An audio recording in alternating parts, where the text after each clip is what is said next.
Today is Monday, December 20th, 2022. 2021. 2021. Not 2022 yet. 2022. Marie Christine O'Connell. Yes. Okay. And we're at the home of Marie Christine O'Connell. Yes. Okay. The humble abode. Yeah. I'm gonna let you introduce yourself. Who are you? Well, what about me do you want to know? I know. What do you want the world Ooh. to know about you? Like, what is the makeup of Marie? I would say my name is Marie. I am 21. I live in Seattle, born and raised. I have not left. I probably should. I'm currently a college student at UW. This is your second year? Third year. Third year, okay. And I'm just trying to find my way in the world. Like most everybody else? Yep, nothing special, just like everybody else. And then, how do you know me? How do we, like, what's our connection? Yeah, what's our So degree of separation? Terence, yes, are the father of Tara. Yes. Yes. And Tara and I are very, very good friends. Yeah, you guys went to high school together? Mm-hmm. We went to high school together. We've known each other since 2015. Okay. So that is 6 years now. 6 years. About going on 6 years that we've known each other. And we've known each other through high school and beyond. Yes. But I would say my relationship to Tara has strengthened a lot. Since after high school? Yes. Yeah, it happens. Like, what I've always told Tara is, like, over time you, like, lose people and you gain people. Mm-hmm. And then the people you gain or lose, that's your own choice, right? Your own calling, like however you decide to manage those relationships. And I feel like when you don't see people every day, you really have to choose to go out of your way and make time for them. And you know, when you have a lot of other things going in your life, it says a lot who you make time for and who you don't. Yeah. So, do you, like, call your parents every day? I don't call my parents every day, but they do live about 3 miles away from me. So I see them every week. Okay. For family dinner on Sunday. Oh, that's like a strong, ongoing. Yeah. Every Sunday. 6 o'clock, parents' house. Brothers come too. Oh, that's tight. Oh, you have 2 brothers, right? 2 older brothers. Twins? Yes, twins. Okay. Not alike, but twins. So paternal twins. Yeah, fraternal twins. Very different. Oh. They were raised more as brothers than twins. Oh. So they don't act similar. I guess that's how I would raise them too, if they weren't the same, right? I'm sure they had matching outfits as little kids. That's so weird. But they don't. I wouldn't even say they would look like brothers. If you had kids, would you give them matching outfits? Maybe for a little while. But once they have consciousness, yeah, they don't need to know about that. What are you studying in your third year?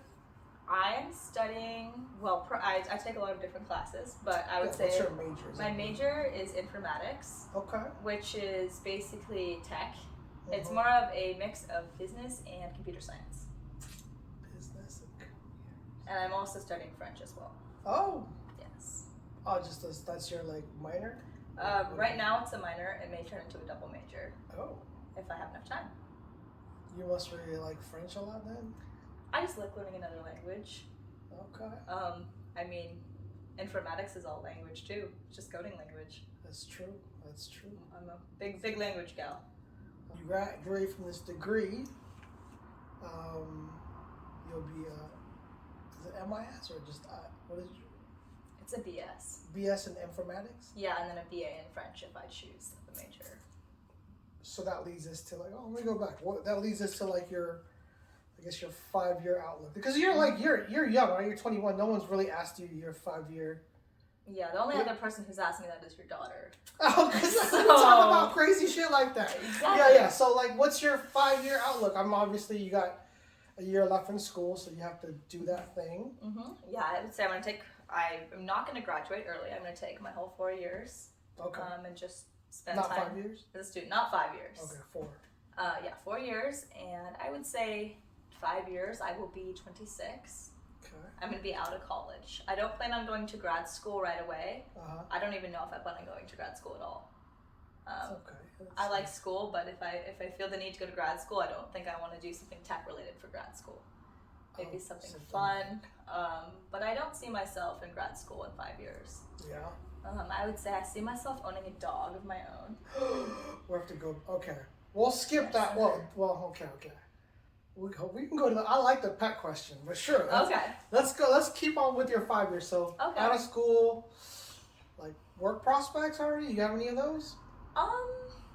Unclear. I would say probably still working pretty hard. Yeah. My goal is to kind of get in and get out with tech quickly. Okay. Do you subscribe to the FIRE movement? Mm-hmm. The FIRE movement? Yeah. It's called Financially Independent Retire Early. I would say I do subscribe to that. Okay. Well, good for you. Give me some. Yay, let's go. Dude, if I was younger, I wish somebody would have hit me to it. So, if you're really interested into it, I think the first person that was super popular is a guy named Mr. Money Mustache. It's a good name. It's super catchy. But the dude was like, he retired at like 35, maybe.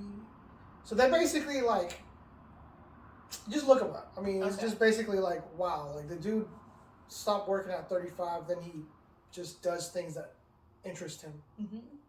Yeah. Like saving money. Yeah. Making money other ways other than working. So it's like being independent of working. Right. It's not like being lazy, but he just does other stuff that's not. Just read it. Or just having the freedom to do what you want without worrying too much about your financial situation. Yes. So it's super good. Like I wish, like everybody should be like getting hip to that. Like for sure. Especially like now in the pandemic, people are like realizing that work is like work. It's just work. Yeah, it's like work. Yeah. I mean, your mom retired in the pandemic? My mom retired in July. So in the pandemic. Yeah, so she is now a retired person. So it's been interesting to see how much happier she is. Really? What is she doing now? She is so busy. She and I have been trying to make plans to go see Dune for the past week and a half, but she is so busy as a retired person. What does she do? Like everything. She goes to yoga.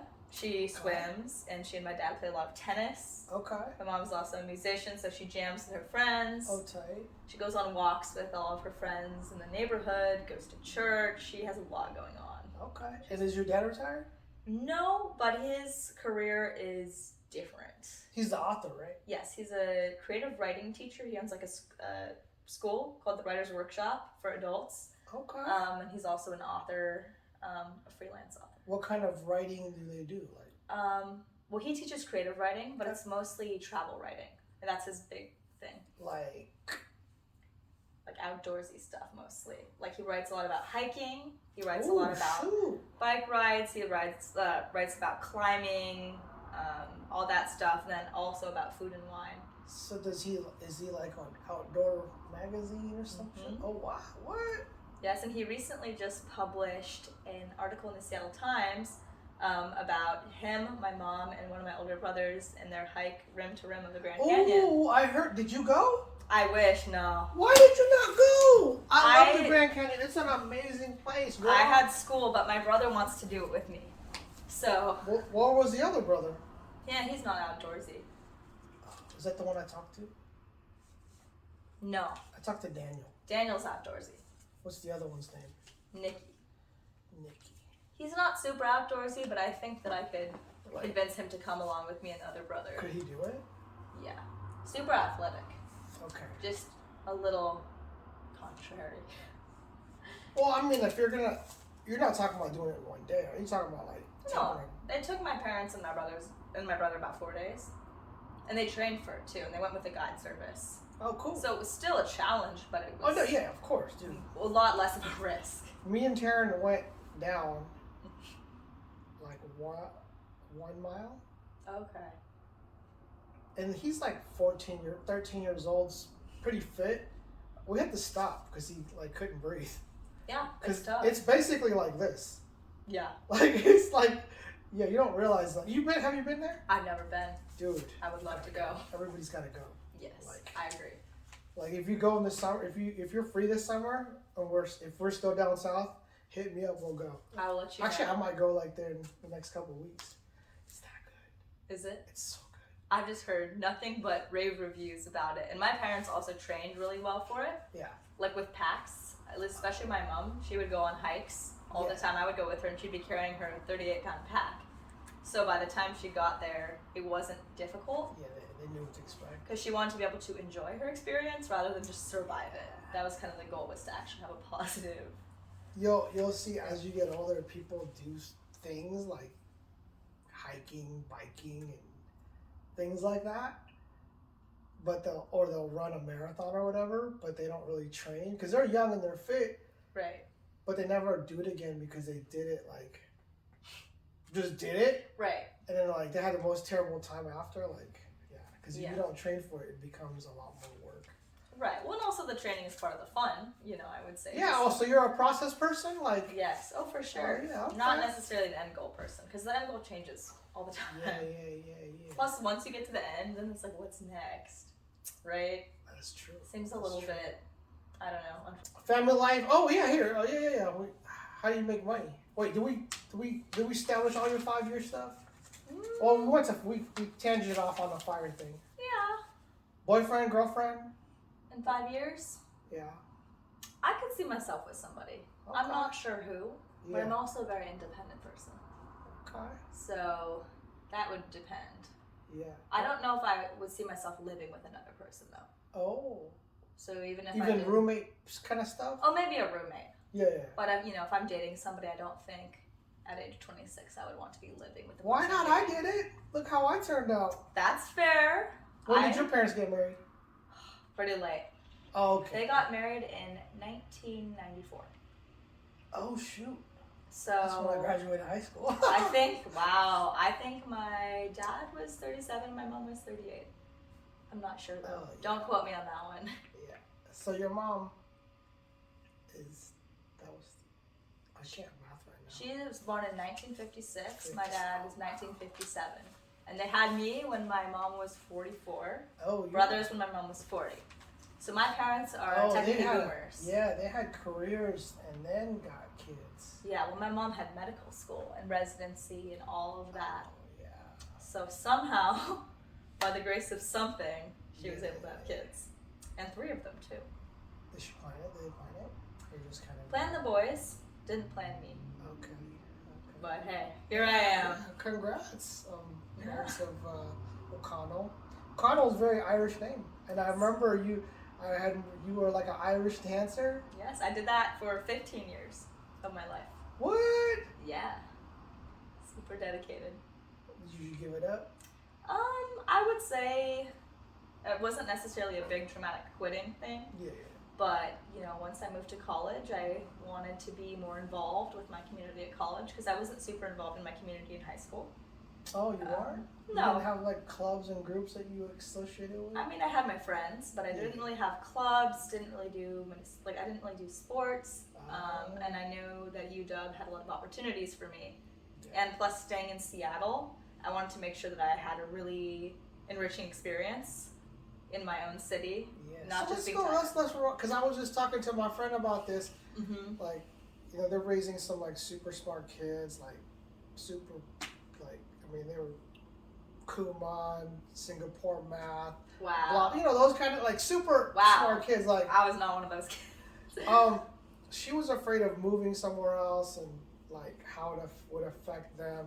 Mm-hmm. And then she brought up a point where a bunch of these kids that she knew that are from here ended up going to UW, and then instead of like traveling to other places, like the world is big. Anyways, they all chose UW because was UW your number one? No, UW was my last choice. Oh my God. The bottom of the list. What was your number one?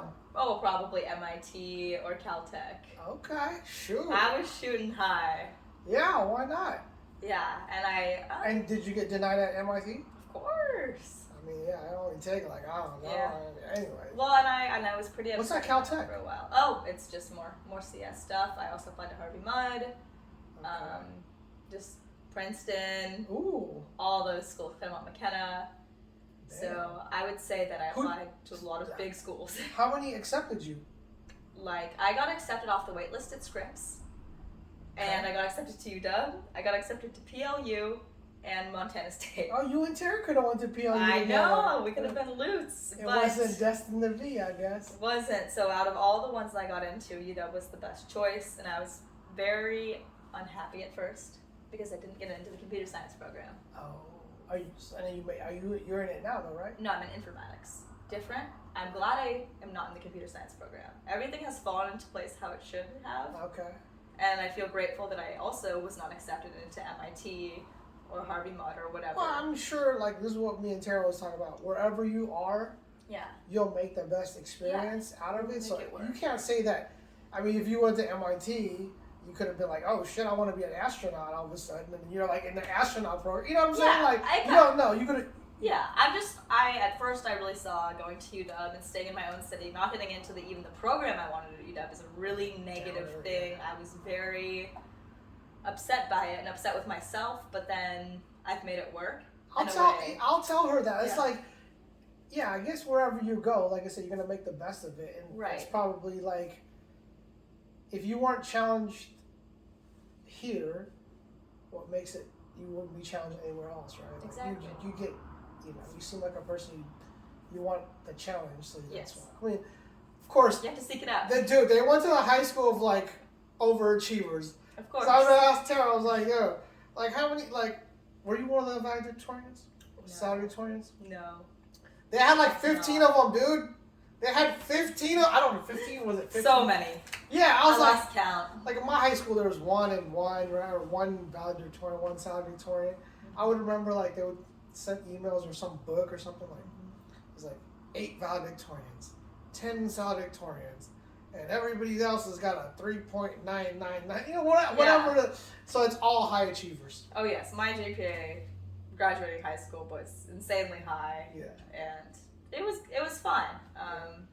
But yes, overachiever high school, and then I didn't realize, but UW is also an overachiever school, at least in the program I'm in, and that's okay. No, I mean, it's wherever you, I make it. It's okay to be an overachiever. I do feel that I rise to the other people around me. I do like to be around people who are smarter than I am. Oh yeah, so you follow the thing that I tell people all the time. You are who you associate with. Yes, that is absolutely true, and that's why I'm very conscious of who I am friends with and how they affect me.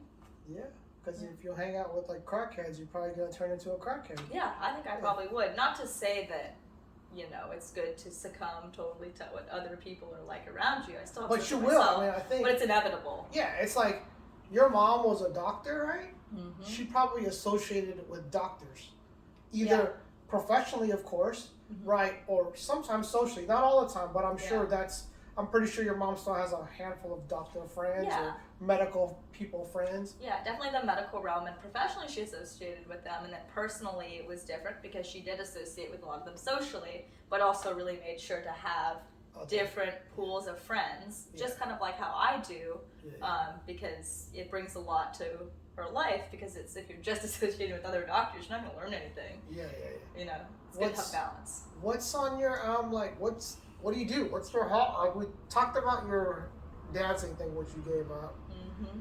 I heard about the crypto thing. Well, yes. So I am not completely into it, but I'm into blockchain, which is essentially the technology behind crypto. Yes. Crypto is a use case for blockchain. Yes. I think crypto is fine. It's not what I live and I breathe, but I think blockchain is great, and I see a lot of potential use cases for it to do things that are for social good in the future. And as somebody who knows a lot about technology, I think that it's a promising new. Let's pivot back to pets.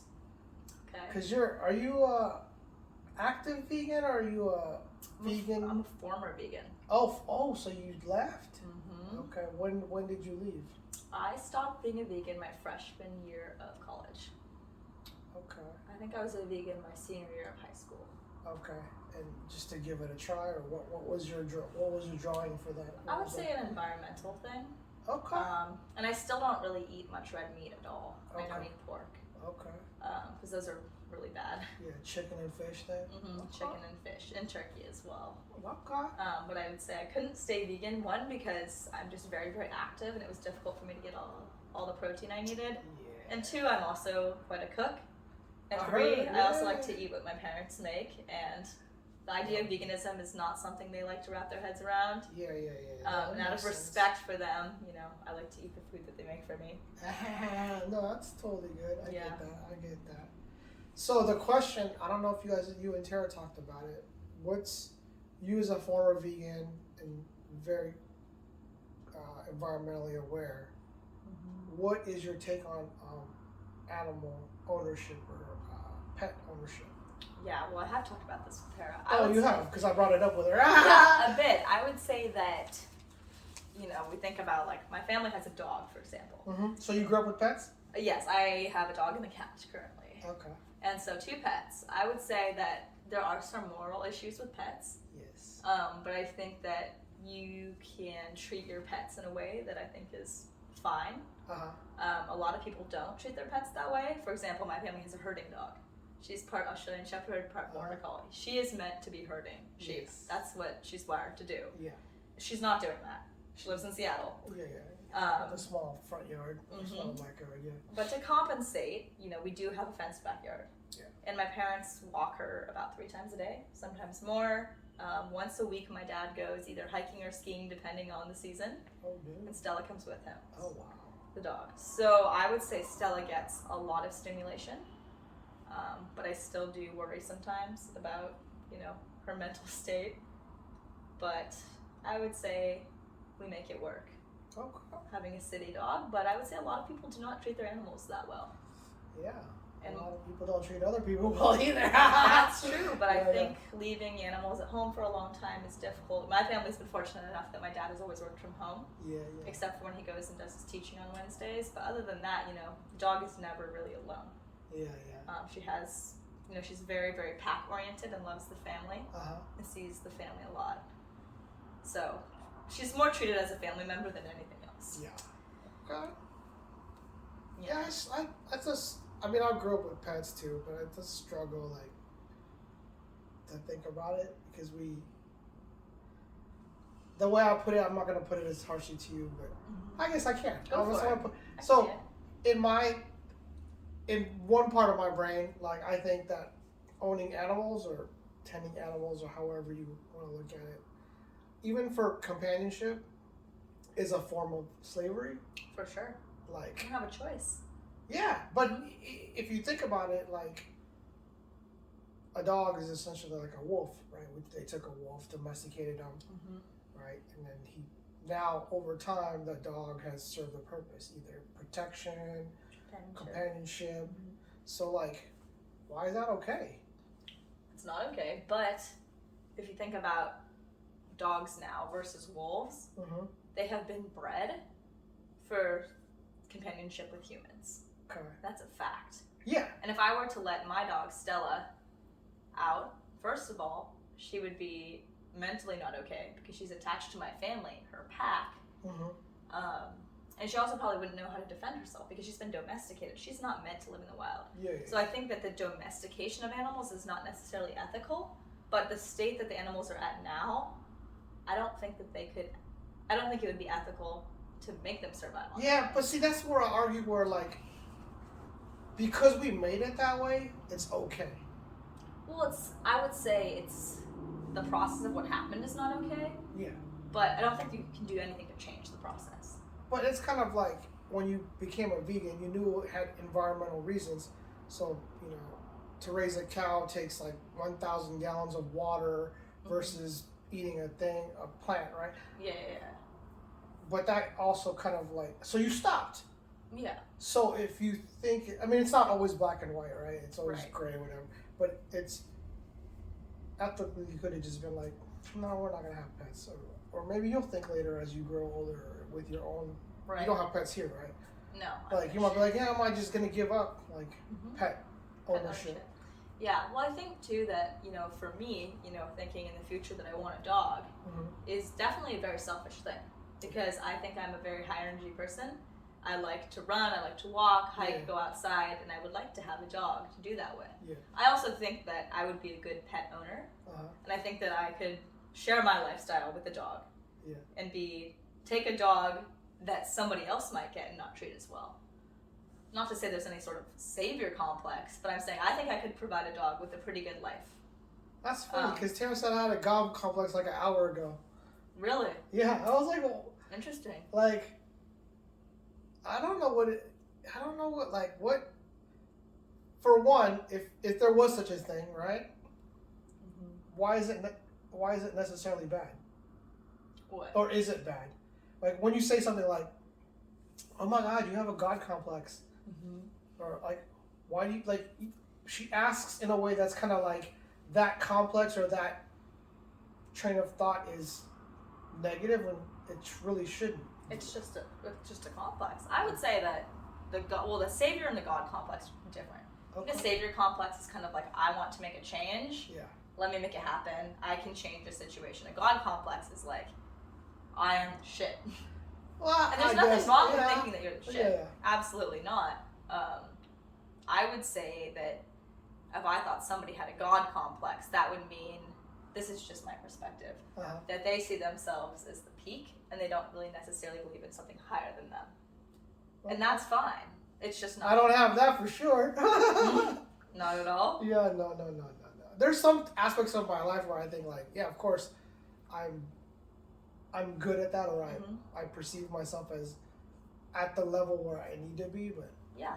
Well, I think that having self-confidence in our culture seems to actually be a negative thing, often perceived as selfishness, but at the end of the day, everybody is selfish. It's just, do you actually be selfish or do you pretend to be selfish? But I think that the best thing people can do is be self-interested, and part of being self-interested is being aware of those around you. But I don't think there's anything wrong with being selfish or confident in yourself. For sure. Absolutely not. Did you pick that shirt out for this interview? No. I was wearing it earlier. Okay. You did. Did you fix your hair? I did put more gel in it. Okay. It was getting kind of crazy. I need a haircut too, so it's okay. Yeah, I need a trim. Yeah. So are you going to let it grow back? Yes. I shaved it in August. And what was that? What was like the... Why? The why. Did I ask you that already? I don't think so.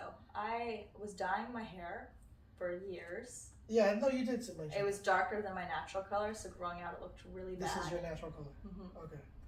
It looks darker because there's gel in it, but it's very light brown. I was dyeing my hair black. It was for a costume, and then it stuck. It was for a what? A dance costume. Oh. Then it stuck. It box dye doesn't come out, and so I thought, I don't want to dye my hair anymore. And my cousin said, shave your head. And I said, okay, bet. Shave my head. Tara was bugging me about shaving her head. Okay. And I was like, you're there to do a thing. You're there for soccer. I personally thought it would distract from the team aspect of the thing, because you separate yourself and you make that, whatever, it's not the whole moment, but a moment. Right? And then that little moment sticks with other people that you're with. You know That's what I'm saying? True. That is true. Like, it's a minor distraction, or some people it could be a major distraction. Like somebody could be like, I don't like short hair. I don't like bald hair. Right. Whatever. And then they could just be like, I just start thinking. You know, I think for where the situation she's at, I think that no extra distraction is needed. Right. But I think that I can see the appeal of shaving her head, but also like it does definitely draw attention to you. Yeah. Not always positive attention. Yeah. But it's definitely a challenge, and definitely people have a lot to say about shaved heads. Yeah. So. Tattoos? I've got 5. 5? All done by me. Oh, wow. Stick and pokes. Wow. Yes, I would like more. My parents are not big tattoo people. Oh yeah, they're a different generation. Yes, they're boomers. I think that they believe tattoos are bad judgment. I like to say I have very good judgment, so me having a tattoo does not make me think I have bad judgment. But I think eventually if I find something I want to get tattooed, I will do it. What would you get? Like, what has been on the, like, I think tattoos are a marker of time in your life. I agree. What? So give me, like, what your stick and pokes. You're 21 years old. Yeah. What have you poked on yourself? Just dots or what? A lot. So I have 2 slashes on my pinky finger. To represent. You know, this is really nerdy, but this is how you do commenting in Java. Okay, that's super nerdy. Super nerdy. And it's okay. I did I'm in IT, so I get all this. Yeah, you get it. Very nerdy point in my life. I was like, I just want some Java comments. Okay. Why not? And then I have a cross tattooed on my ankle. Okay. You very Catholic, Christian? Raised Catholic. Okay. Culturally Catholic still, but practice? Spiritual and religion. I don't really prescribe to all the religious ideals of Catholicism. Right. And then I also have a fish for the same reason.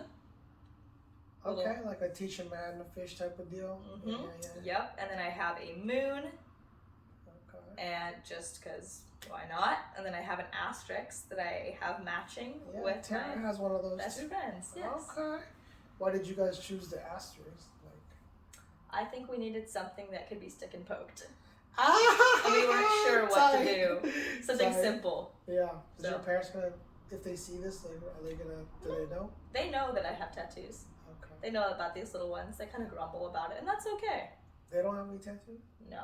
I can see why they don't like them, but that's just a disagreement point, and that's okay. Yeah. I don't mind tattoos. They do mind. I understand their perspective, and I also understand mine. Does your brothers have tattoos? No. I think they want tattoos. Oh. My mom has also removed a lot of bad tattoos in her career. Wait, I thought she's a surgeon. Plastic surgeon. Oh, I thought she was like a surgeon, like inside, like. Well, I'm sorry. Well, plastic and cosmetic. Okay. So she has seen a lot of bad tattoos, which I completely empathize with. Yeah. And I'm not planning on getting like a huge tattoo, but I can see, removing so many tattoos that people regret. I can see why she would think, okay, Marie, don't get a tattoo. But, so I get it. I totally get where she's coming from. But that sentiment, I do not share it. What else you want to talk about? What is? We talked about your blockchain class, right? I would say, yeah. What's your other hobbies? Like, what do you do? I do a lot, and I would say something I've been thinking about recently is trying to separate my personal identity from like my work, essentially, right? So like what I study in school is not necessarily my personality, because I think it's important to be able to remove that and then still have a sense of yourself. And so I do enjoy a lot of tech-related things. Yeah.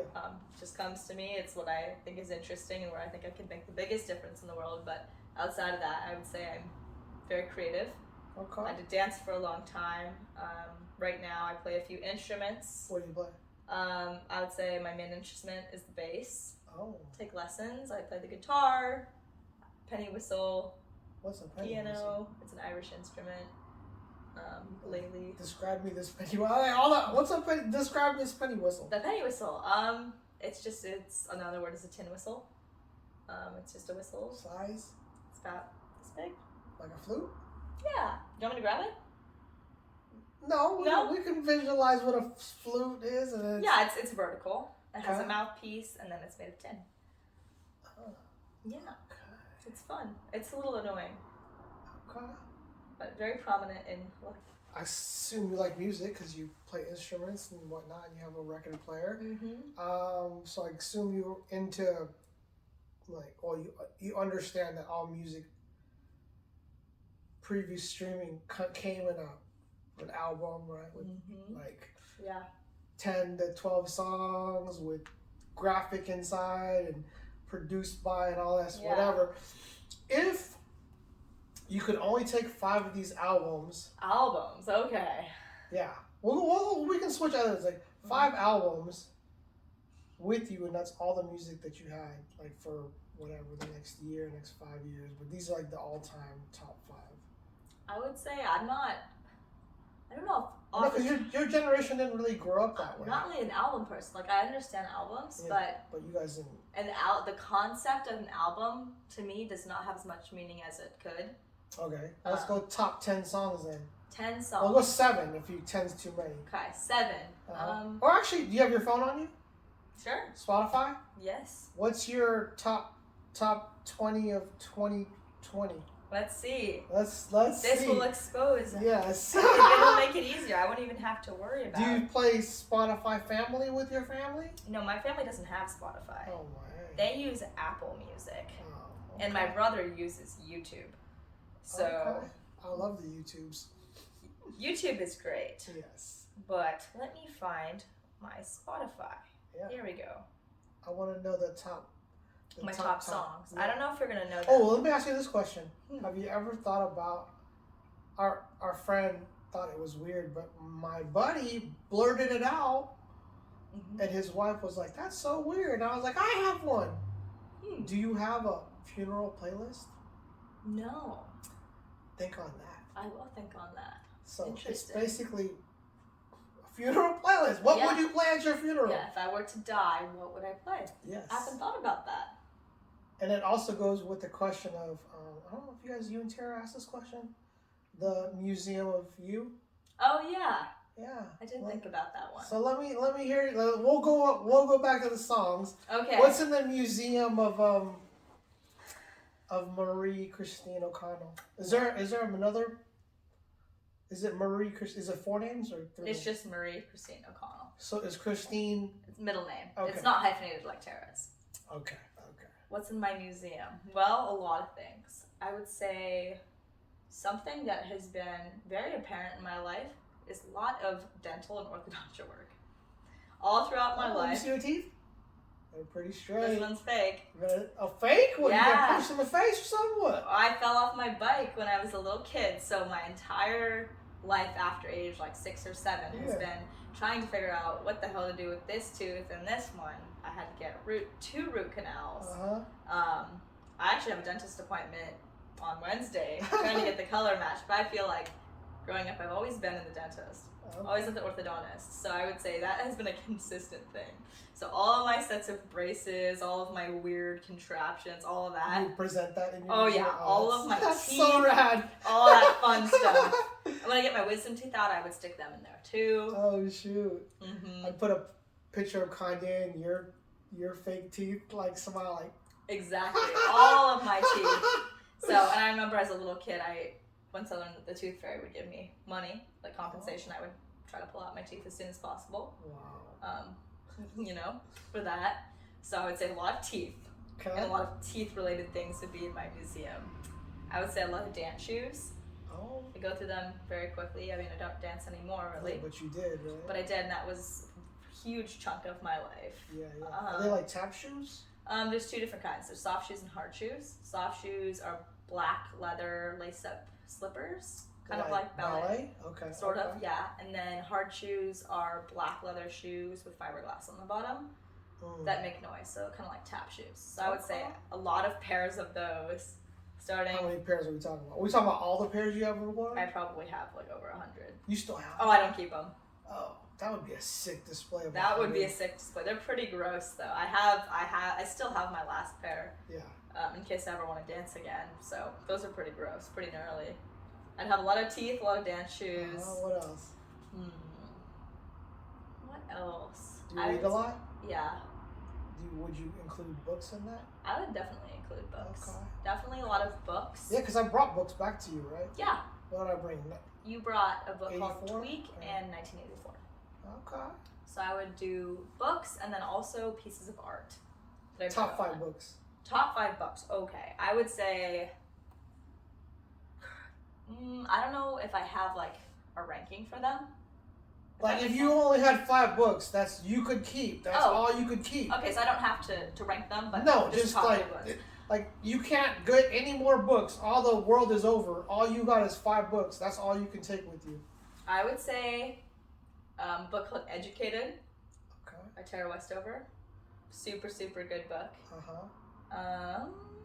Another book I would keep, probably Crying in H Mart by Michelle Zauner. In H Mart? Yes. It's a really good book. Highly recommend. Okay. Crying in H Mart. Yeah. Okay. It's a great book. What else would I keep? Your dad's book? Does your dad book? Yes, I would keep The Storms of Denali. Oh. A book written by my dad. It's a fictional book. Okay. But I read that. Based on his experience, or he just... A little bit.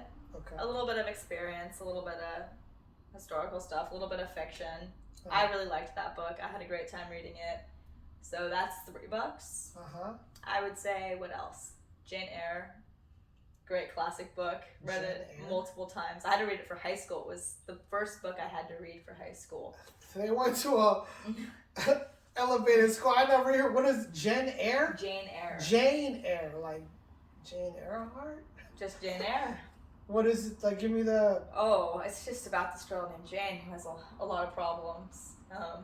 Like mentally, physically? Just mostly mentally. Life? Okay. Well, she lives in a society that makes it difficult for her to have a good time. There's a lot of expectations on her, a lot of family issues, but she powers through. So that sounds like 70% of the girls at your school. Yeah, I think a lot of people could relate. Is that why it was mandatory reading in that school? Probably. I couldn't relate a ton, but I could appreciate it. Yeah. I thought it was well written. Yeah. Do you think that was a lot going on at your high school? People with problems? Well, just kind of like you just said, the expectations. Yeah, I would say so. Okay. Especially in high school too, when you're trying to get a good sense of yourself. Yeah. I think once people get older, they kind of more or less hopefully grow into their own, kind of realize, oh, that doesn't matter. Yeah. But and then book number 5 would be All the Light We Cannot See by Anthony Doerr. I read it as a teenager.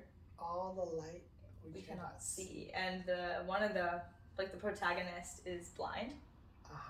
So it's interesting to have a book and have things be described in a way from a blind person's point of view. Yeah. Oh, wow, that sounds interesting. Yeah, it really is a sensory shift.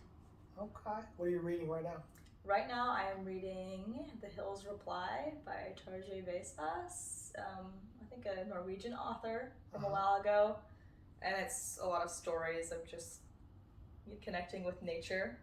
Okay. And as I'm going into the winter in Seattle, I'm trying to read more Scandinavian literature and trying to embrace the darkness and the cold, horrible outdoors. And you ever thought about moving? I need to move at some point. I need to experience more things, but I do like Seattle. Do you think you like it because it's familiar? Yes. And your family's here? Yes. I think that it's like a broken-in shoe. Mm. It's very easy. Yeah, for sure. I know my way around it super well. Yeah, you grew up here. Where were you born at? I was born at Swedish Hospital. The one up the hill? On First Hill. Yeah, okay. Yeah. So very local. And I went to school locally. I went to St. Anne's School on Queen Anne Hill, where my parents lived, then went to Holy Names on Capitol Hill. And now I'm at UW, so not too far. Local. I, on the other hand, had a different experience. That's why I told my friend that, like, if I'm normal but abnormal. I mean, I think everybody has a form of, we talk about it, we try to talk about it. It's like multiple selves. Absolutely. So like right now, I'm this self for this presentation. Yeah. I just came from work. I'm my work stuff. I'm with my family. I'm with my family stuff. Right. But like I didn't go to the same high schools. I mean, I think I changed high schools twice or once. I changed junior highs once. Elementary school like 3 times. So it's like you can, but I'm still normal. Right. Whatever normal is, I'm like whatever people think normal is. I'm not. Interesting. But yeah, it just you learn a lot. Yeah, so you can. But yeah, definitely if you can go somewhere. Yeah, I think I'd like to. I just think that Seattle, it's easy, but also I've been able to find enriching and challenging experiences within Seattle. Yeah, of course. That's been my main. Anywhere though. Yeah, that's true, and it's just been working within the constraints that I have. UW is in-state tuition for me. Ooh. And which is not bad. It's definitely the cheapest option, and I live very close to my parents, so I really made it a point. If I'm going to be staying in Seattle, I need to still get that challenge and that stimulation by not staying just with my high school friends, meeting people who aren't from here and are from here. Yeah, because your roommate's not from here, right? No, she's from Palestine. But she grew up in. She was born in Utah. Spent a lot of went to high school in Palestine. Yeah. And shit! Really? Mm-hmm. I like that. I like her even more. Yeah, so she's moved around a lot, and living with her is, she's a new person. She's a different person. She hasn't grown up here. Oh, yeah. So, and also I don't live with my parents, so living on my own is still a challenging experience. Would you ever go back to living with your parents? I like my parents a lot. I get along well with them, so I mean, I would. I do appreciate independence, but they also give me independence when I'm with them. Yeah. They're very hands-off. I would prefer to just live on my own. Yeah. Just because, You don't work right now, do you? Sort of. I'm a dog walker and a dog sitter. Ooh. That's how I make money. That's how, yeah, you texted me, said you had to walk a dog at 3, right? Yeah, so I do a lot of that right now. Hopefully that does not have to be how I make my money post-grad. That's okay. It's not like if that's the thing, that's the thing. It works. Yeah, if it's enough to sustain you. Well, yeah. Helps me pay for the things I need, so. Yeah. If you had, I mean, you go to school, so that's like your job, and you have these, like, if you had no obligations like that, like school, work, for a month, what would you do? Ooh, that would be really nice. I would love to have nothing tying me down. I would say for only a month. Yeah, only a month. I would say I would probably travel alone. Ooh, alone? Why alone? Just because I feel like that's a good way to meet a lot of people and have a lot of experience, not influenced by somebody you already know. Because if you go with somebody you already know, that's kind of familiarity. That's true. But if you go alone, like, you're so vulnerable, but also so moldable, you can take in more stuff, I think, alone. And it's a very personal experience. Yeah, if that makes sense. So I think it would be fun to do. Have you heard of the Camino? That pilgrimage in Spain? Yeah. Actually, my buddy was just talking about it. Okay, yeah. You're gonna do it? I would like to at some point. And it's not like hiking, backpacking type of deal, right? Is it like... It's a pilgrimage, but I think there's stops along the way. You can do parts of it. You can do the whole thing. Kind of like the Pacific Crest Trail. How long is it? I don't know. It's long. It's long? Like you gotta train for it type of deal? I mean, it's just walking. Like, that's why I love people. Yeah. Dude, let's not call it what it is. It's not, who made up a term called hiking? I don't know. It's kind of dumb. It's just walking up It's a mountain. walking in the woods or walking in the mountain. It's just essentially just walking. Like, why do we have to make it like sound cooler than it is? I mean, it's cool. It's cool, but I like, it's kind of putting it in a different, I mean, it's just walking. Yeah, like, it's not that special. Like when you tell your friends, hey, you want to go hiking? They're like, I don't know, I don't want to go up the mountain. I don't know. Right. Bro, we're just walking. Yeah. It ain't that serious. It's not that hard. You can sit down and rest if you need to. Exactly. Have you ever heard the, I read it somewhere. Like, if you put a chair, people will sit. Mm-hmm. So, like, if you're hiking or walking or whatever, and then you see a bench, the natural thing to do is to sit. Or, like, let's say,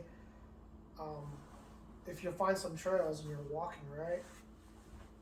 And if it's a cool view or whatever, people will naturally make their own chairs, or somebody will have built a chair there, or like, you get the crest of a mountain, right? There'll be a rock shaped like a chair or somewhere to sit. So it's like, kind of like a thing. Like naturally, people will just be like, "Oh, I'm done.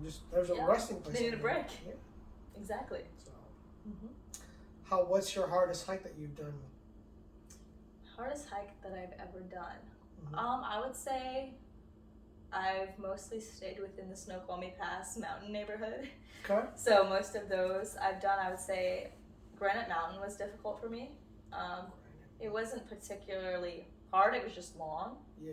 And then I would also say I recently had a difficult time hiking Silver Peak with my dad because I got very sunburnt. Oh. And I'm kind of afraid of heights, and it was very exposed. Ooh. In the sun, and I am very pale and susceptible. Did you freak out? Yeah, a little bit. But did you just not bring sunscreen and not like a hat or something? Well, I did. I just had to put it on. I just, we were in the woods, it was fine, and then all of a sudden we're super high, exposed, and I'm tired, hungry, dehydrated, and afraid of heights. Yeah. So that was tough, but I would say physically hiking hasn't really sent me over the edge. It's walking. It's just walking, and I do a lot of walking and running all the time, so it's just another thing. What's your most enjoyable one, or like activity? No, as far as a hike, like a memorable. Like, okay, so you got a friend coming from not from here, and you'd be like, "Yo, I want to go hike." What's your like go to? Like, hey, we should go check this out because it's. Like staying in. We're talking about like, I don't know, with a 2-hour drive, 3-hour drive. That's a good question. I would say Granite Mountain is a great one. It's difficult. It's the one I was talking about, but it's beautiful. Okay. The view is nice. There are some good hikes though over on the Olympic Peninsula. Yeah.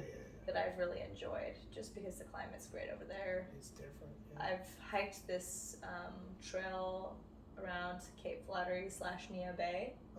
That's really nice. But yeah, depends. I'm sure you guys did it a lot growing up, huh? Yeah, Because your dad, that's what his deal is. Yeah, very very outdoorsy. So as a kid. Your mom too? I would say she is not usually the one who would initiate going on a hike, but she's always very much down to do it. And now that she's retired, a lot more open to doing it. Okay. She has time for it. Yeah. Did your mom have her own clinic? So... Or was she part of like a multi-practice? At first, she was part of Seattle Surgery Center, which was, I think, 4 different surgeons. And then obviously teams of, techs and anesthesiologists, everybody else. But then after she opened a private practice with one other person, Dr. Salami, and they owned Madison Plastic Surgery. And when she left... That sounds swanky, girl. Madison? Like Madison Park? What was on Madison Street? On First Hill. Like on the top of Madison? Or are we talking like... Nah, no, it was the top of Madison. By all those shops and shit? Like past 34? Nah, it was on like Madison. It was right by, trying to think. Kind of Seattle U-ish area. Okay, so like Madison and 20. Just the medical area. Okay. So not swanky. I'm thinking it's like on the top of the hill for the, you know what I'm talking about. I know what you're talking about. Madison Park, nah. Yeah. Nah. So then, she had that practice, but then she left and another surgeon, Dr. Saeed, replaced her. Okay. So now she's practice free. Wow. I wondered what it would feel like to be retired. How old is she? She is 65. Okay. I believe, if I'm doing retired like when you said 50. 56. So it's 2021. Yeah. Yeah, she's 65 now, and my dad is 64. So they're loving. Your dad's 54? 64. He's a year younger. Wow. But for being in their mid-60s, my parents are very active. Yeah. And very... Well, your dad, that's what he grew up doing. Yeah. Right? He still skis? Oh yeah, both my parents ski. My whole family skis. Oh, tight. So it's good to see my parents taking care of themselves in their older age. Yeah. It's good role models, I would say. For sure. Just taking care of yourself physically and mentally. Yeah, because it's easy not to. Yeah, well, it's easy to give up. And yeah, it's easier to get fat, like, don't ask me. It is, I'm sure it is. But I just stopped working out for a while, it sucks, but... It's commitment. Yeah. You said you like to cook? Yeah. Love to cook. Well, let's go back to the top songs. The top songs. You want my top 10? Sure. All right. Just to get see like what you do or what you listen to. So, interesting mix of songs. The first one is a song called "I'll Call You Mine" by Girl in Red. Tara loves this song too. Okay. Off a recent album. The second one is called "Youth" by Glass Animals. Okay. Also a very new song, new band. Tara also likes that. Number 3 is "Rock the Casbah" by The Clash. Okay. Old song. Yeah. Good vibes. Yeah. Number 4 is "Heat Waves" by Glass Animals. Second time they've appeared on this list. Probably sounds like a top of the now. Yeah, so very summery song. The 5th one is "Lost in the Supermarket" by The Clash. Okay. So another reappearance of The Clash. Has a really good drum fill near the end. Okay. I like the song in general, but it does it for me. Yeah. Let's see, number 6 is "House Burned Down" by King Princess. Also some good drums. Number 7 is "Losing My Religion" by R.E.M. Classic. Yeah. Let's see, number 8 is "Serotonin" by Girl in Red. Also a big song of Tara's. Okay. Let's see, number 9 is Girl in Red. Girl in Red. Okay. Yes. She's a Norwegian artist. And then, am I on number 9 or number 8? 8, I think. Sure, you can have 2 more. 8 3 is more if you want. "Under the Sun" by a band called Dive. Okay. Just has some good guitar. And then number 9 is "September" by Earth, Wind and Fire. Okay, that's funky. Yep. And then 10 is "Burning Down the House" by the Talking Heads. Oh, and that same kind of like REM classic Yeah, alternative, like early alternative music. I like alternative music, and everything on there is pretty alternative, except that for the Clash is a little bit more rock. Yeah. But alternative, whether it be old or new, still kind of what I gravitate towards. It's a Seattle thing. It must be. I think so. Yeah. I don't know if that sentiment is still in Seattle, but it was when I was growing up. Yeah, of course. It might be disappearing. Did your parents listen to a lot of music? Yeah, definitely. A lot of Steely Dan, The Clash, some REM, definitely a lot of Talking Heads, Big Head Dog and the Monsters. Isn't that weird like that? Like, some of your tastes are from what your parents whatever had in their car or whatever you guys would play at your dinner. You guys listen to music when you play dinner or have dinner? No. What is it? We just talk about like what's going on in our lives? We talk kind of like this about lots of controversial, deep concepts. We talk a lot about politics and religion. Oh, what? Yeah, in a very, very nuanced way. We all have different views. Of course. And sometimes it does get a little bit heated, but I kind of like it. Oh. And it's kind of helped me figure out where I stand and why. Just because, my parents they're boomers, and a lot of my friends' parents are Gen Xers. So there's a huge rift. Yeah, I'm a Gen Xer. Yeah, that's true. There's a huge generational gap between us and our experiences. My parents are also Catholic. My dad was raised Catholic. My mom's a Catholic convert. My brothers and I are technically all cradle Catholics, but we all have different views on that. So that's actually very enriching. Yeah, that sounds like a fun. Yeah, I guess I didn't know your parents were that old. I knew they were retired, but they're boomers. Yeah, and that's a fun perspective, but it does definitely cause, some kinds of a pretty big rift. Because culturally, 44 years ago, when my parents were my age, the world was a different place. 44 years ago, that was. Fuck, what year was that? No, I can't do I can't math right now. 19... 82? 76? Wait. I'm 45, and I was born in 75. So, 40 years ago, that was like 75. Your parents were like... But your mom probably couldn't be a hippie because she was doctoring, right? No, I don't think my parents were into the counterculture. Yeah. I don't think so. I don't see that for them. Yeah. They're pretty straight-laced. That's okay. Yeah, and that's okay. Yeah. And I kind of am too. Are you? You don't party? I think me and Terence discussed it. You don't really like... Not really. I would say I'm open-minded to partying. Yeah. Oh, you have this hearing thing too, right? Yeah, I have, in 2019, I had a viral infection that attacked my inner ear. So I have an ear equilibrium problem. On both sides or one side? Just one side. Okay. It's a condition called vestibular neuritis. Uh-huh. So when my vestibular nerve gets inflamed, there's a problem with my equilibrium, and I get vertigo and just balance problems. So any sort of inebriation causes a problem. So therefore, I do not drink, I do not smoke weed, anything. I'm also very sensitive to light and loud sounds. You turn on the phone, fucking lights. Oh, it's okay. As long as they're not strobes, it's okay. Okay. But my balance... Is there a fix for it, or is it just going to be like that the rest of your life? Not really a fix. Just trying to avoid things that bother it or cause problems with my vision, just because my balance is all now relearned, and it's all based on my vision. Oh, shit. So it's caused a lot of, lifestyle changes for me. When did this happen? 2019.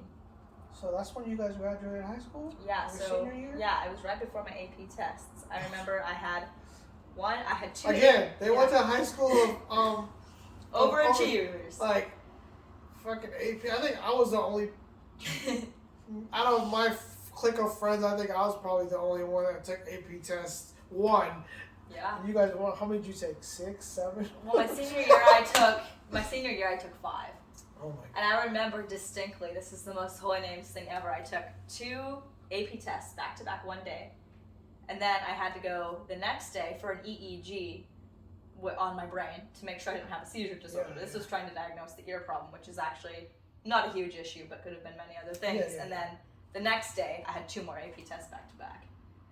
So I think that my body was in a weak place, and the stress of school got to me, made a vulnerability. So now I have some challenges with my ear problem, but it's made me rethink things. Did you get any credits from your 5 AP? All, and I took many before. I came in to college with a lot of AP credit, which has given me a lot of leeway. So that's why you can graduate in 4 years? Well, I could graduate in 3. Yeah, but most people graduate in 5. Really? I don't know about these days, but when in my years it was like 5. Okay. I don't know if it's because there's too many classes or they just partied too much. I think it just depends. Yeah. Maybe that's true. Maybe all the people I associate with are like 5-year students. That's okay. Nothing wrong with that. Yeah, so I'm just taking my 4 years, and because I came in with tons of AP credit, I skipped a lot of the intro stuff. So I've had time to take really interesting classes and pursue stuff outside of my primary major. That's why you have the double on the French. Yeah, but Did you study French in high school too? Yeah. So were you and Terence the same? Mm-hmm. Did you go to the thing too? No, I didn't go to France. Why not? I don't know. Should have. Yeah. Could have been fun. Yeah. I mean, she texted me. I remember they did like a musical French thing with her people, like the family she stayed with. That's fun. That was cool. I'm sure it's gonna be memorable. But hey. What were you doing? Dancing? Yeah. I was dancing. I also used to work in a bakery, so I really couldn't travel. I was working a lot. I don't know why. What were you doing? Just in the bakery. Mostly just front of the house stuff, just selling pastries. I did some help with the pastry chef work, but not much. Is it not your thing? Would you rather bake or cook? Cook. Okay. Baking is really, really strict. Cooking doesn't have very many rules. Okay. Yeah. Okay. Does your mom bake? Not really. Your dad? Yeah, he makes Irish brown bread a lot. Sounds. It's good. Irish brown bread, like a Russian rye? It's different. It doesn't have yeast in it. And the first time my mom and I went to Ireland together, we went to Southwest Ireland, and this bread was everywhere. And most of the other food was just shit. So this is what we ate. And so then, we could not find a recipe for it, like a good authentic one. But we saw one in the Wall Street Journal or the Seattle Times. I don't remember. But we cut it out. We have it pasted on our magnet board at home. And we make this brown bread all the time. We always have a loaf of it in the house. Oh, tight. My mom can make it, but my dad likes to do it. That's his deal? Yeah, it's really sweet? Not really. It's full of like wheat germ and flax, and it's really dense. Like a sourdough kind of almost? I don't even know how to describe it. It's very crusty. It's something.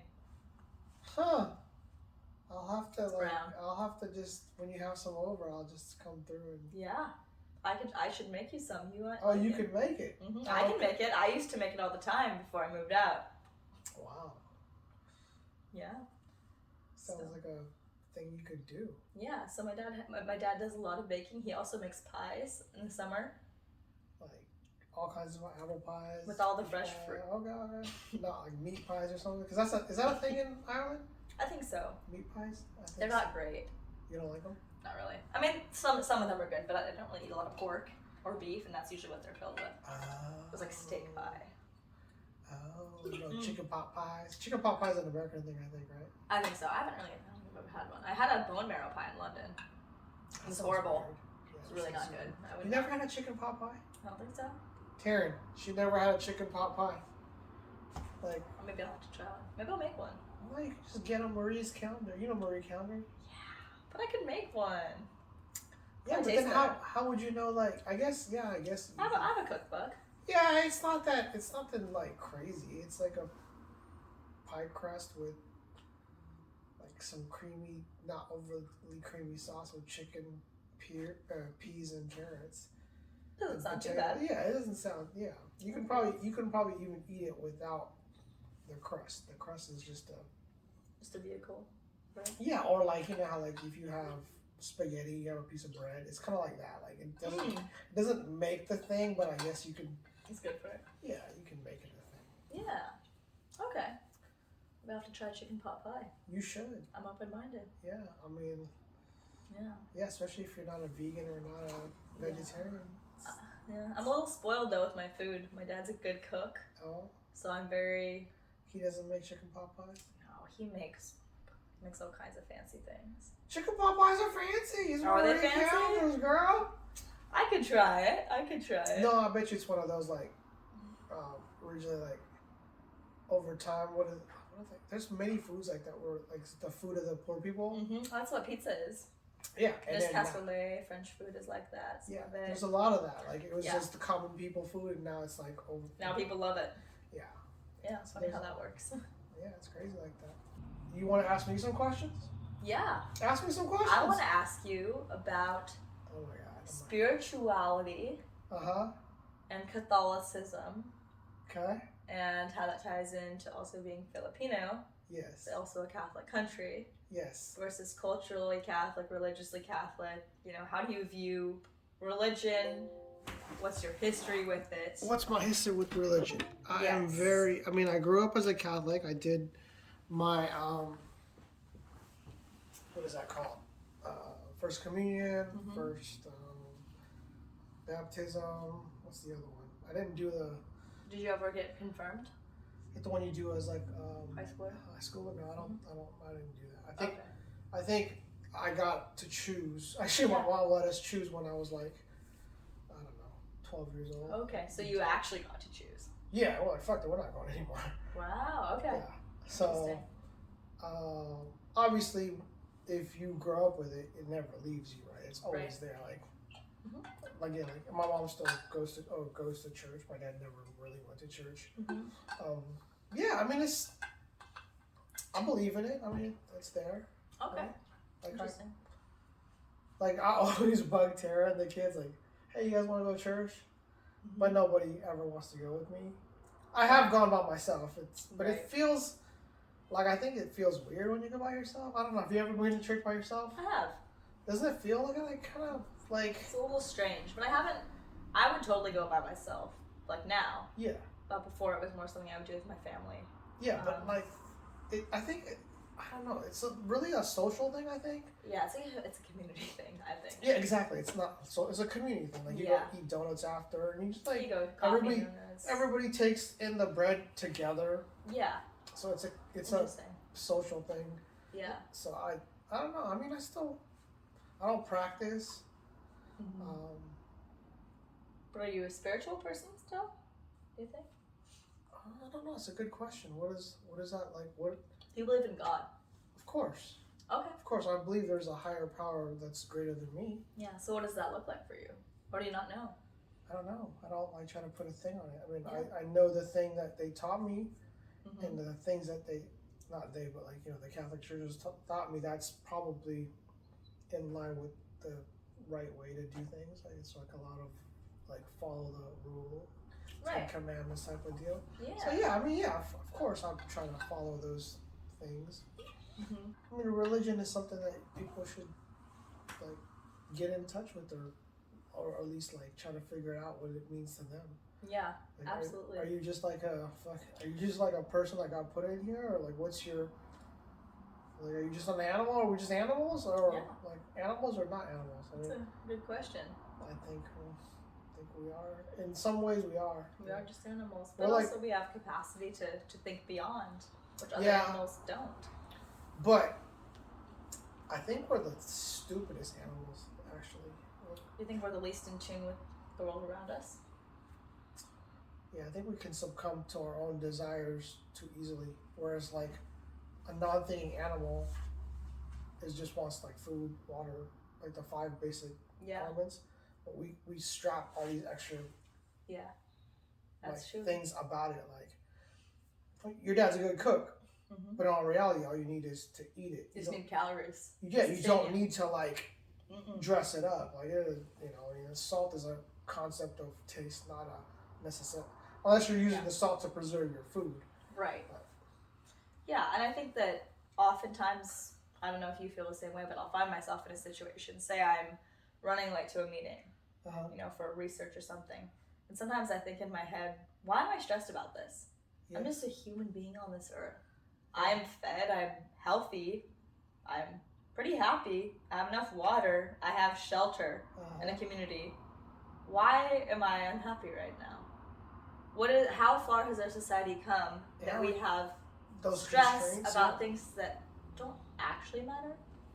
That's true. Do you ever find yourself in a situation like that where you're stressed and you kind of take a step back?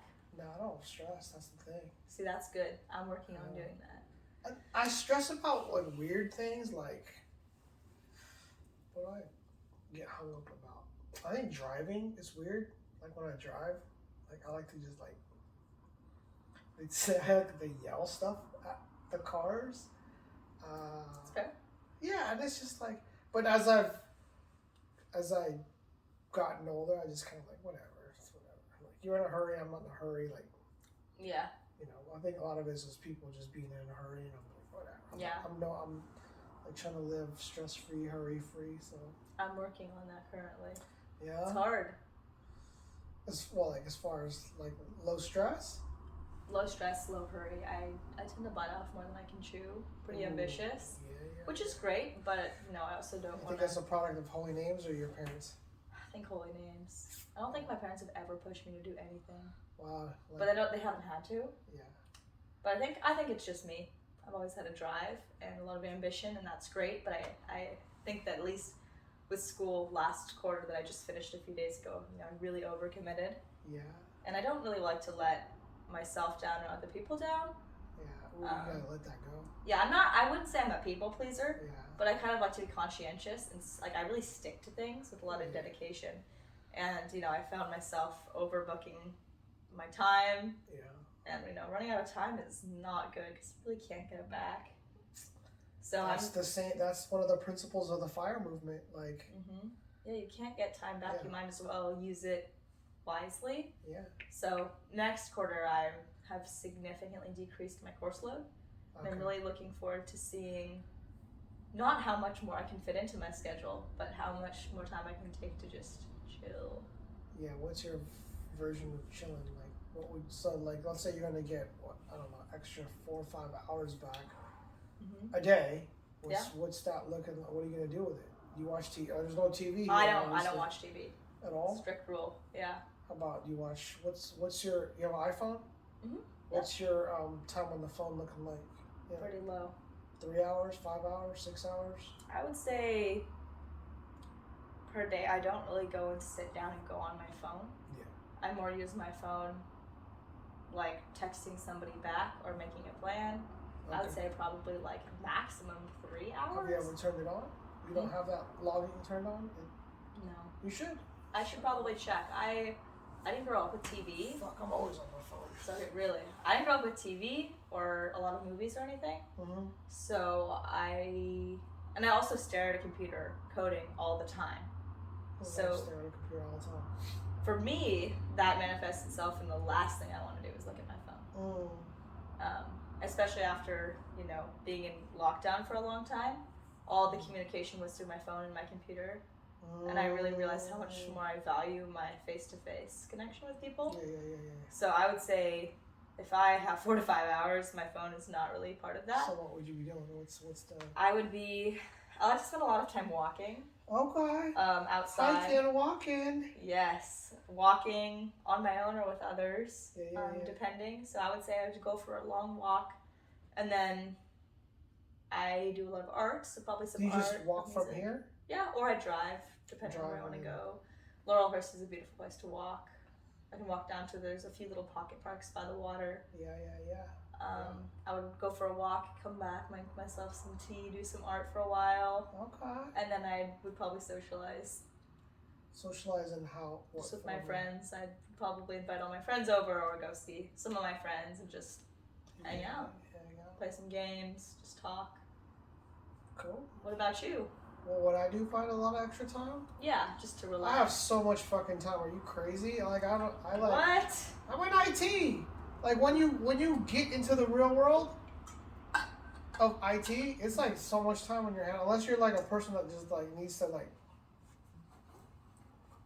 I guess if you're a coder is different because you have. I'm not planning on being a coder. Okay. Absolutely. A developer or something. If you have to punch out the code That's what you do. You just punch it out till you're done. Right. So typically it's like, okay, the project requires whatever, 30 hours worth of work. Most people can knock whatever that is in either half or a quarter or 3/4, and you get extra time. Right. So do you think that for somebody like me who has not a lot of free time, when I graduate and go into the real world as like I'm hoping to become like a project manager or something like that, do you think I will have a lot more free time? Because I'm hoping that I will. Do you think that school is more time consuming than work? Yeah, I don't know. I didn't go to school. Okay. I don't know. I mean, I went to high school. I did some college. Okay. Interesting. Yeah, I mean, yeah. I think, yeah. It really depends. Like, you seem educated enough and smart enough to, you know, have heard that statement, like, work smarter, not harder. Yeah. That's a typical IT type of thing. I mean, that's like the internet, like Google. You just look it up. It's there. Like, somebody, don't, like, try to recreate the wheel. No, absolutely not. Like, it's already all there, right? Most of the code that you see has already been written by somebody else. You just copy and paste. Like, if you're a good, like, IT for me, I don't know what people will tell you, but if you know how to use search, you know how to copy and paste. Stack Overflow? That's like probably like 95% of it. Yeah. You know, and a lot of it has just already been done already, right? Yeah. And if you can get that either yourself or get it from somebody else or call somebody how to figure it out. Like, that's how just using your resources. I don't see any problem with that. Yeah, I mean, you can make yourself, unless you're, I don't know, like, are you trying to grind it? Like, I'm trying to set more boundaries with my work, actually, and spend less time doing it. I'm pretty booked all the time by stuff. I'm trying to free up my time. I just tend to make a lot of plans and pack everything. Is that like a 2022 type of resolution? You said next quarter, right? Yeah, just to stop overcommitting to things. So maybe, not seeing 4 people back to back. Oh shit. With homework. Oh, you mean like, okay, we have to like hanging out with 4 different people, and then I have to walk a dog, and then I have some homework to do. Yeah, I have to get your interview in. Yeah, I feel like I always, not necessarily today, but I always have like my phone calendar. Yeah. It's always structured out with little time segments with lots of different things, and it's good to have, my iron in many fires, but it is a little exhausting sometimes to always be on a regimented time constraint thing. Yeah, I mean, that's one of the reasons I think I've decided recently that I'm going to give up the van business. Is it just taking too much of your time? Well, no, I haven't. It's not, but I want to do other things like this thing that I'm doing right now. Like, so I can't commit to this thing, right? Whatever, podcast, making videos, etc. If I'm doing that thing and I got a regular job. Right. I have a regular job. I go to work, right? Exactly. So I don't want to do more than, and I have a family too, so I don't want to do more than that. And I like to do things like hike, bike too, right? And like, you just can't stretch yourself out. I guess you got to know where your limit is. Yeah, I definitely stretch myself pretty thin. So is it because you don't know your limit? Or you just want to extend the limit? I think I'm just very, excited and ambitious. So I kind of just like, well, let's see what I can do. I can do this. I might as well. Yeah. I'm very much moving all the time, constantly doing things, meeting new people. Just a lot going on. And does that affect you, like? I would say it mostly affects me positively. Yeah. But sometimes I do need time to just run down. Yeah, to wind down. I think I think Terry used that. I think you guys use that term, social battery. Social battery. We actually have a concept. You probably have heard of it, called STEM. It stands for not what normal STEM stands for. Not science, technology, engineering, and math. It means space, time, energy, and money. And keeping those 4 categories checked in is super important. And that's after spending a lot of time with Tara. I've been trying to assess more, when is one of those things out of balance? Yeah. How do I get it back to balance? Why does money have to be in that? It shouldn't have to be, but it is. It does rotate life. Yeah, it does, and it changes, your situation. And if you're going out to eat all the time, that's fine, but then you might not have enough money for groceries. Yeah, so space, time, energy, money. Oh, that's a good concept, yeah. Yeah. Yeah. It's a good thing to think about. Yeah, to balance it all out. Yeah, so I've been using that daily to try to assess where I'm at, what I need more of, what I need less of. Yeah. How's your mental health? It's pretty good now that the quarter's over. It was not great 4 days ago. Oh, because you're smashing it to finish it all up? Yeah. I would say I definitely suffer from a lot of stress, but most of my, not most of it, all of my stress comes from an external force. Like so somebody doesn't have their part of the project finished? Yeah, or I have more assignments due. No, all my stuff is group projects. I had 5 group projects for my 5 classes. Do you end up being the leader of all the projects? Almost always. Tara! For my databases class, though, I said no. I'm not being How'd that feel? It was great. Yeah. I should do it more often, and my teacher even asked me to be the team lead, and I said no, I'm not doing it. Oh, good for you. I said that's a boundary I have to set, and I'm the leader of my club, so I definitely suffer from a lot of stress, but UW, the school I go to, has a lot of emphasis on take care of your mental health. Here's how you can de-stress. Yeah, Meditate, yada, yada, yada. But sometimes I'm like, what? Why? Shouldn't you just remove the external force? Yeah. And that takes stress away. Yeah, but they would be like, no, everybody would just quit school. Yeah. But they say, here's how to cope with stress. But, for example, if I have an assignment and I'm stressed about it, I'm not going to go meditate. I'm going to do the assignment and then meditate. Yeah, bang it out, finish it out, and then you're done. Yeah, because I feel like all of the stress that I had, 4 days ago when my quarter wasn't over, is gone. Yeah. Boom. Yeah. So my mental health is definitely a result of external things. Yeah. But I'm trying not to let it affect me as much. But now, it's great. Yeah. I feel relaxed. Was it like that your freshman year too? Yeah. I mean, I have overloaded on. Did you do the freshman 15, lose 15, or gain 15? No? Not really, actually. So pandemic, you did a whole full first year, right? Yeah. And then their second year was all mostly online? Well, I did, so my UW has quarters. So fall quarter and winter quarter were all in person. Freshman year. For spring quarter, we went online. I did summer quarter online. I did my entire sophomore year online, and then summer quarter online this summer. This is my first quarter that I had back in person. Back in person. So. Does it seem like people are different and wired up, or just? I had a conversation with somebody today,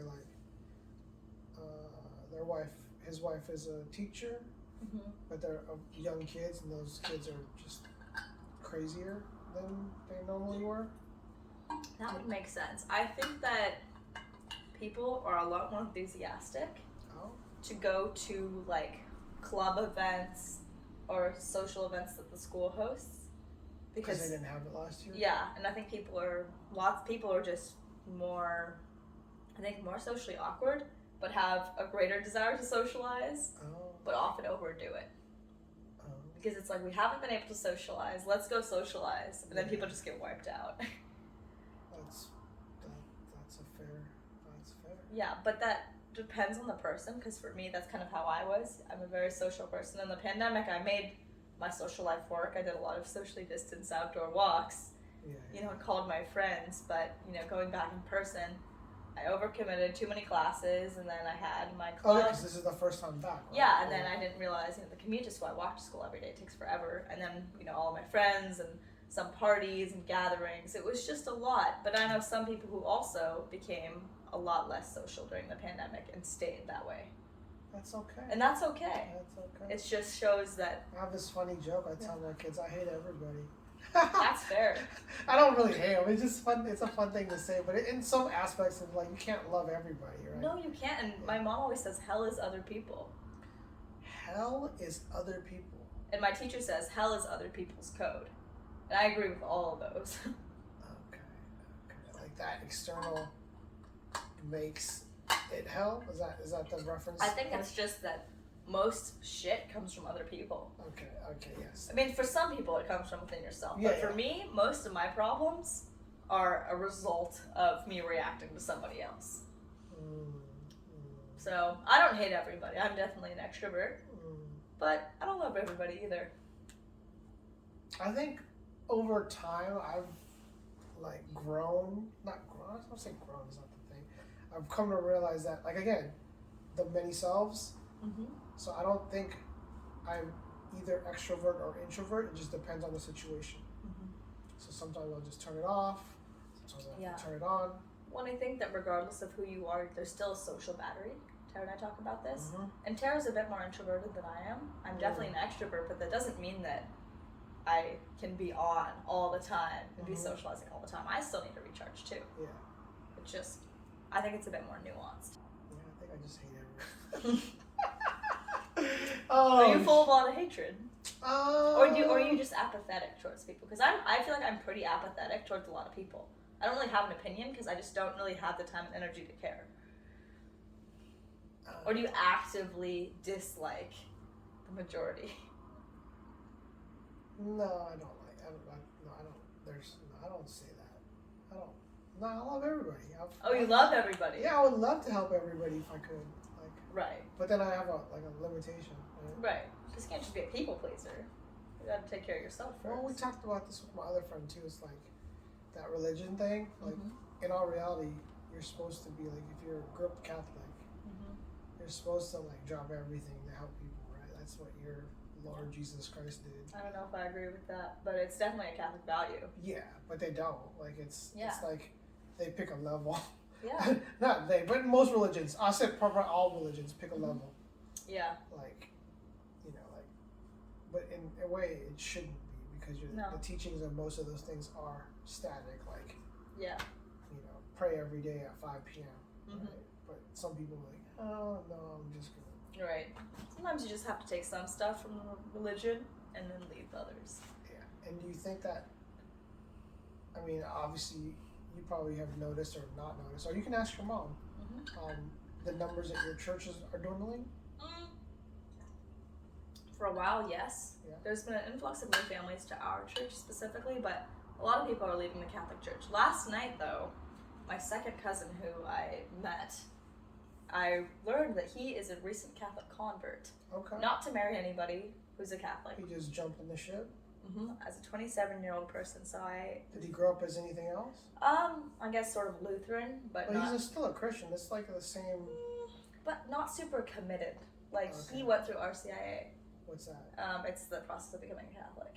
And actively chose to join. Obviously, I've never heard that thing, but yeah. So I had a lot of questions for him because I was like, why would you want to be Catholic? Yeah.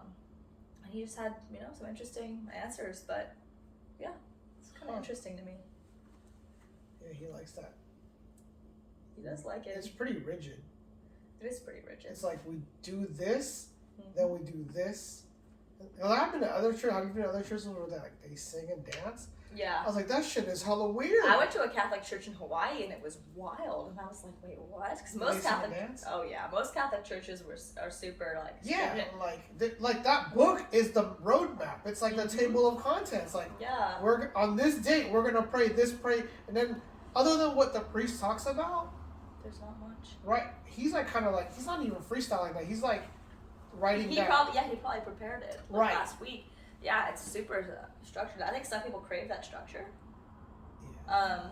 And personally, I create my own structure. I don't really want anybody else making my structure. Do you think you'll ever be active? I'm assuming you were active in it before. I mean, you went to St. Anne's. Yeah, I would say so. I mean, I went with my family, and I still am connected with a lot of people from the parish that I grew up in. I don't know if I see myself being an active Catholic in the future, but I definitely see myself kind of reconsidering what it means to be spiritual, because I rejected Catholicism for a while. I was like, it's just a fucking sex cult. Why would anybody be a part of it? But then I realized there's a lot of really good people involved. Yeah.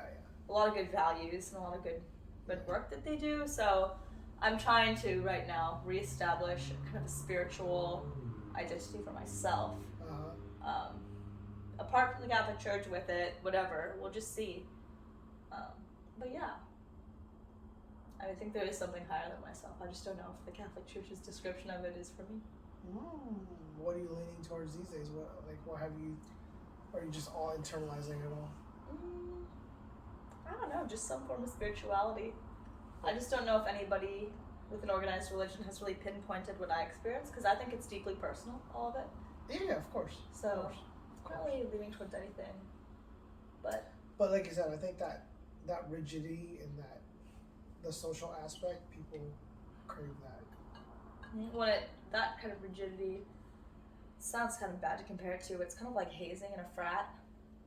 It's a set of rules that you follow and principles, and you do it together. Yeah. And it brings you closer because everybody's doing that. Yeah. It's kind of like a rigid religion. Everybody follows that, so you have something in common. Super weird. That's how dumb we are. That's what I told you. Like, humans are, did I tell you that? I think I said it earlier. Humans are dumb. Yeah, that's like, we're so dumb that we need that thing to make us feel whatever, comfort, belonging, and it's uncomfortable to not know. I think the Catholic Church and church in general gives people a lot of answers, but I'm kind of okay not having answers. I'm okay still looking. You believe in aliens? I believe in life on other planets, not necessarily traditional aliens. Like a being that's far smarter than you, and you ever thought about this? Let me ask you this, because you're in technology. Do you think they're just giving us pieces of it, or are we actually like developing it, or do you think like somebody like?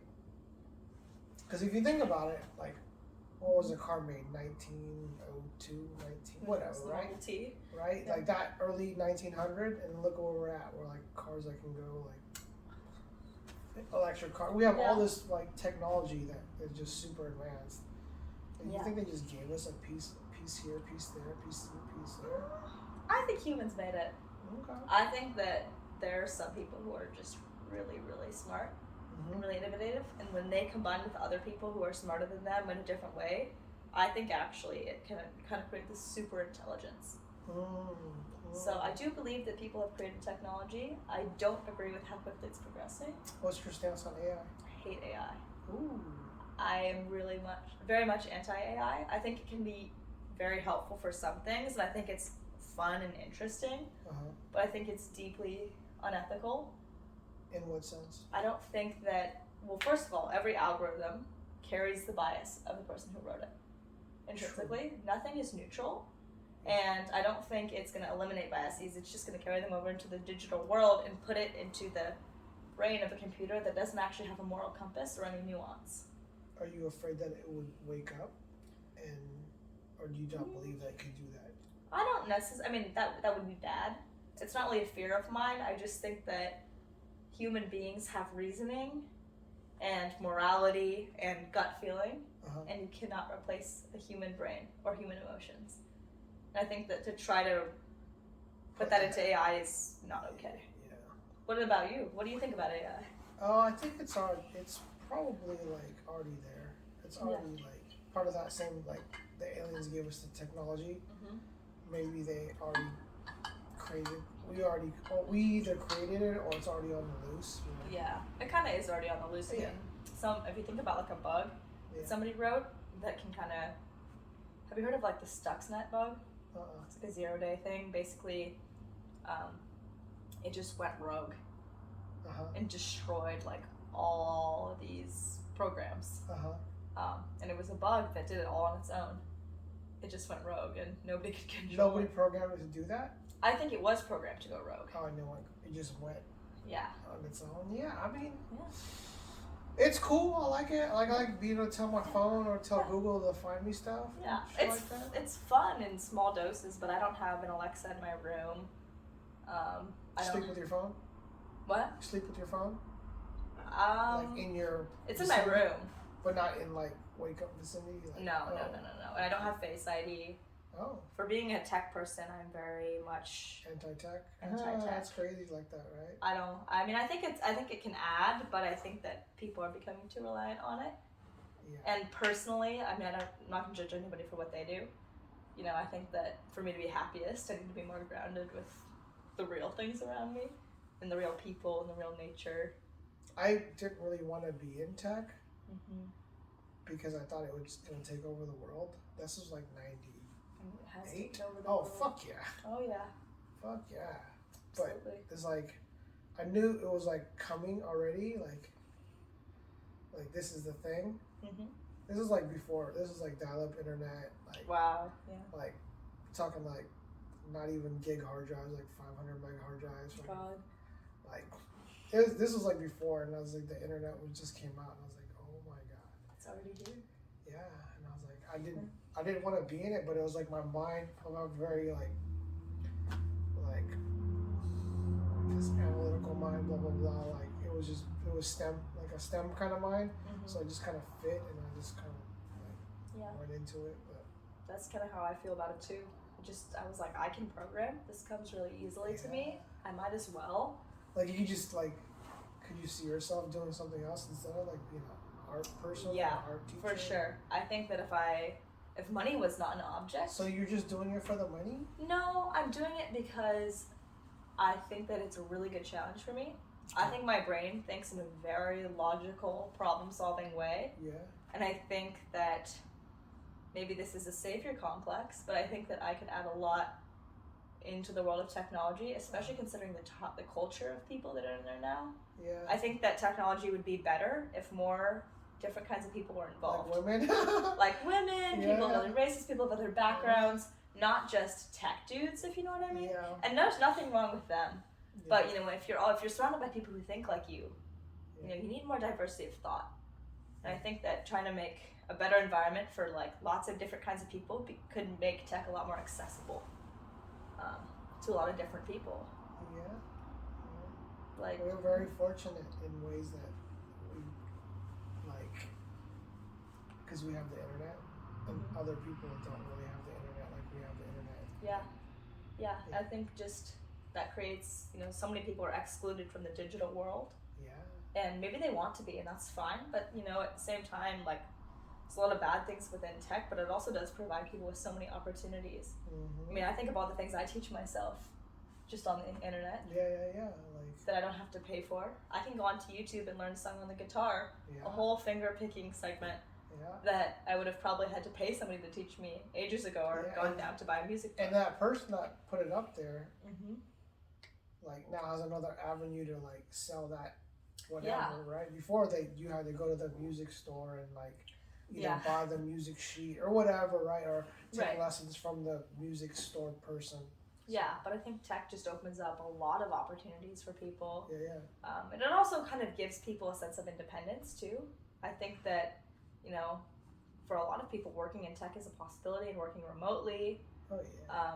I know a family who has a stay-at-home mom and wasn't able to commute to work, but she ended up landing a tech job as a remote worker and was able to earn a lot of money that way and make her own income without actually having to leave the house. Yeah. So I think that it's important to look at tech with a nuanced view. Oh, it's great. Yeah. It's provided me a lot of things that I could not, you know. But of course, it's provided, like, the part of me is like, oh my God, this fucking thing is mind controlling. You know, it's kind of like, what? Yeah. Yeah. As long as you're conscious of what it means, and I think studying tech, like in school, at least for me, helps me really understand it more. Understand my computer, understand, you know, how algorithms are written and why. And I think once you're aware of that, it's a lot, I don't know, I feel more comfortable approaching, you know, AI and everything, because I'm like, I know what the intentions are, and that's fine if they're bad, but, you know, for me, it's not as obtuse anymore. No, that was You want great. some closing notes? Closing notes. Closing notes of the Book of Marie, Christina Connell? I would say... God, your name was so Catholic. Oh, yeah. Irish Catholic all the way. Yeah. I would say closing notes of this discussion, I would say nuance is incredibly important in life in general. Yes. And just looking at things from multiple perspectives other than your own. And I would say it's important to be well-rounded, multifaceted, and open to learning. Okay. What about you? Of this conversation? Wow, you're so smart, Marie. Oh my God. I don't know. I try my best. I don't know. I mean, we should do another one in 5 years. Like, to see, like, where you stand 5 years from now. Yeah. Because I'd be like, yeah, you remember you said this? And then, because of course. Maybe I'll have a dog. you never know. No, it was a good conversation. Peace out. I